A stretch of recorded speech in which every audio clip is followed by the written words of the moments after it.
Bonjour Anissa Mbida. Bonjour Mathieu, bonjour à tous. L'innovation du jour, alors on dirait de la science-fiction. Ce sont des gouttes que l'on se met dans l'œil. Écoutez bien, et qui corrige les problèmes de vue. Là, j'ai un peu de mal à le croire, même si ça m'intéresse. Et pourtant, ça arrive bientôt sur le marché. Alors je précise, ça ne corrige pas tous les problèmes de vue, juste la vision de près. Vous savez, quand à partir de 45 ans, on a les bras qui s'allongent, qu'on a du mal à lire un livre ou l'écran de son téléphone portable parce que son cristallin commence à fatiguer. Eh bien, il suffira de se mettre une petite goutte dans chaque œil. Ça va redonner de l'élasticité au cristallin et on pourra à nouveau faire le point de près.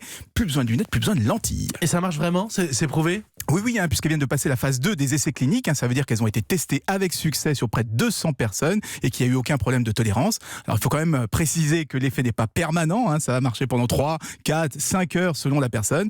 Après, il faudra remettre des gouttes, sinon on risque de voir flou. C'est un produit dont je vous avais déjà parlé il y a 3 ans. À l'époque, on était au tout début des recherches, mais cette fois, ça y est, on s'approche de la commercialisation. Ça s'appelle les gouttes CSF1 et elles sont développées par les Israéliens de Orasis Pharmaceutical. Est-ce qu'on pourrait corriger d'autres problèmes de vue avec cette technique ? Alors ils y travaillent, je vois que ça vous intéresse, notamment pour les myopies, oui, les hypermétropies légères, mais c'est beaucoup plus compliqué que de remplacer des lunettes de lecture. Mais la question maintenant, c'est de savoir, est-ce qu'on serait prêt à se mettre des gouttes dans les yeux tous les jours pour éviter de porter des lunettes ?